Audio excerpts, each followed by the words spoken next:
Hey guys, what is up and welcome to round 3 AFL review. As if we've already had 3 weeks of the AFL, it's actually been flying.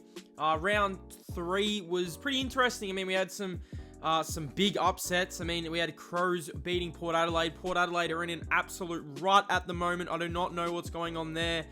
We had the Lions absolutely dismantling North Melbourne. And we also had St Kilda having a really impressive win over the Tigers. Now, I'm going to be talking about this in all the video today. We're also going to go over the votes for the week, the team of the week, and the flop of the week. And then we're going to look ahead to round 4, and I'm going to give you guys my tips. So if you guys are new to the channel, please comment down below your AFL team. I'd love to know who you guys follow. Hit that like button. Without further ado, let's start the round 3 review. And we're going to go all the way back to Thursday night, the clash between the Western Bulldogs and the Swans. So let's start with that and let's get the round 3 review underway. Okay, so we start with Thursday night, the Sydney Swans taking on the Western Bulldogs. Western Bulldogs, they came out, they were very aggressive early. I actually thought this game could have been over at halftime if they actually kicked straight. They kicked a lot of points in this game. They probably should have put Sydney away quite early. I mean, 14 scoring shots to 4 at halftime. Bailey Smith was really good. Now, Sydney did, challenge the Dogs near the end of the game. They did come up with a big fight back in the second half, but they just fell short. But the Western Bulldogs do get a solid win. They get their first win of the season. But, yeah, I kind of feel like this score didn't really reflect just how well the Bulldogs were playing, how well they were over the Swans. Now, Sydney are a very good team. They fought back. So, Sydney, they did end up losing by 11 points. They challenged. They ended up kicking the 8 goals in the second half. But Bulldogs were just too good. We'll get into the votes. So, my 3-2-1s for this week, I gave Bailey Smith. He was absolutely dominant in his return. He was just everywhere early on when the Bulldogs were dominating. Josh Dunkley, an inside beast, he was playing really well. And also gave votes to Cody Waitman.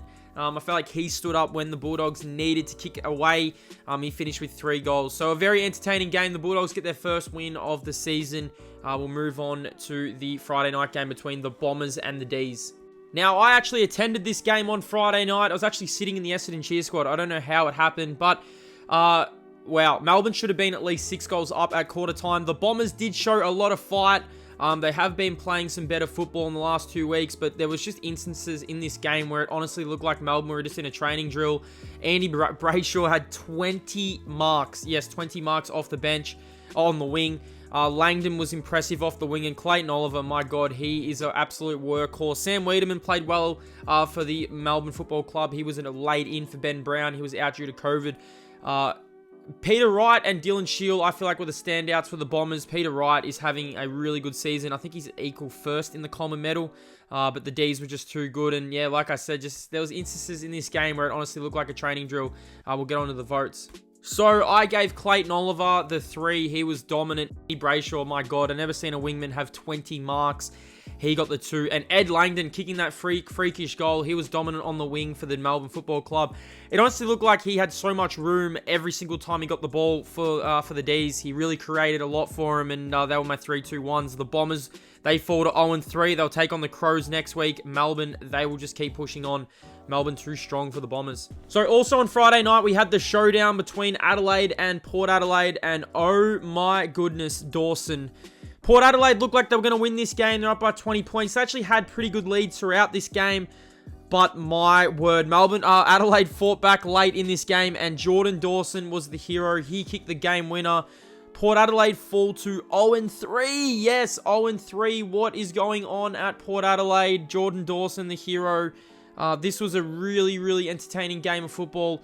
But like I said, Port Adelaide probably should have won this game. Travis Boak had a chance to seal it. They will lick their wounds. They fall to 0-3. My 3-2-1s, I just had to give Dawson the 3. I mean, he had 24 disposals, 20 kicks, and he kicks the game winner.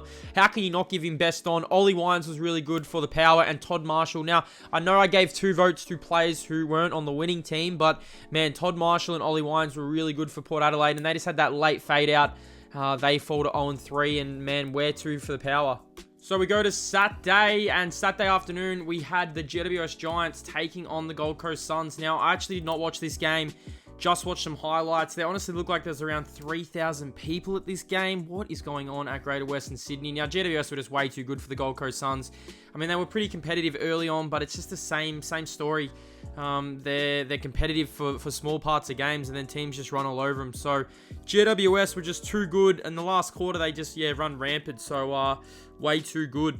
My 3-2-1s for this game, I gave Tom Green the 3. This man is having a season at the minute.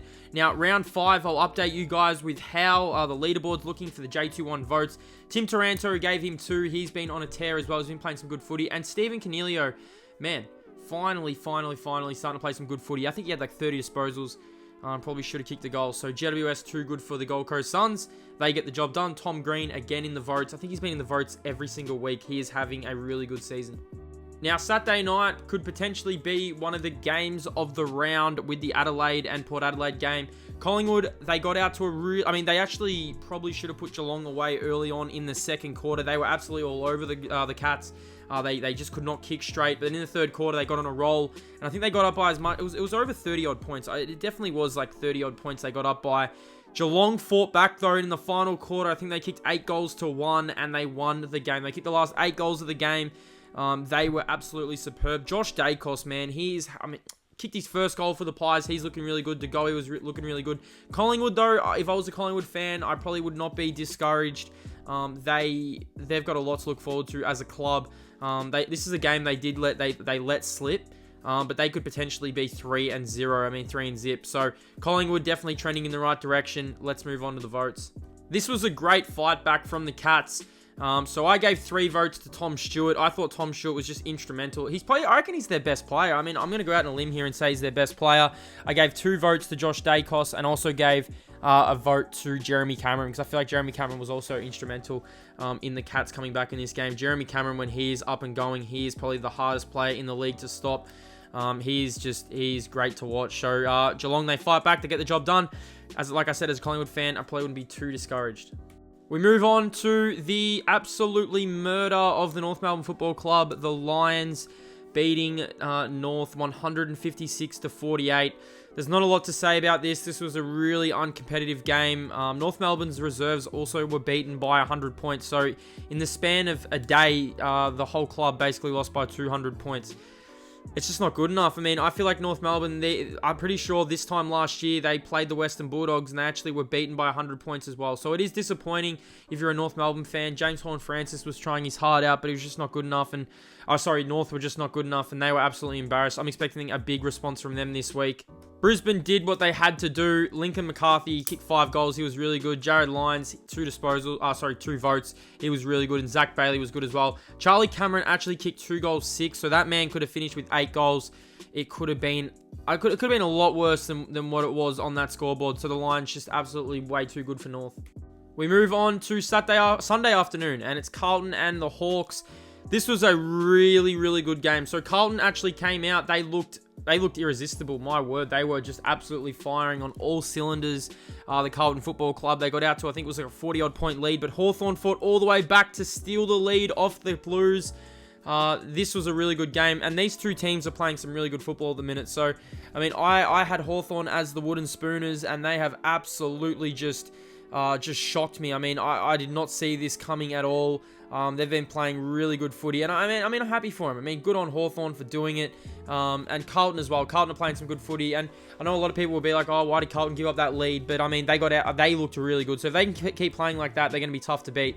The 3-2-1s for this game, I gave Sam Doherty the 3. He was best on. He has just been superb since he came back. Also gave Adam Kennedy 2. I feel like Adam Kennedy is just an absolute bull in there for the Blues. He's like their engine room. He really gets them going. And I gave one to CJ as well for the Hawks. He probably played. He basically kept Hawthorn in the game. He was absolutely superb. CJ off the half back line. They were my votes for that really good game. St Kilda took on the Tigers. Sunday afternoon football at Marvel, and this was a fast-paced start game. Both teams' skills were absolutely on. I think there was like 12 goals kicked in the first quarter alone. It was on the quick deck of Marvel. They were playing at full. This was just a really, really fast game. Richmond really looked good early on. They got out to, I think, a 20-point lead.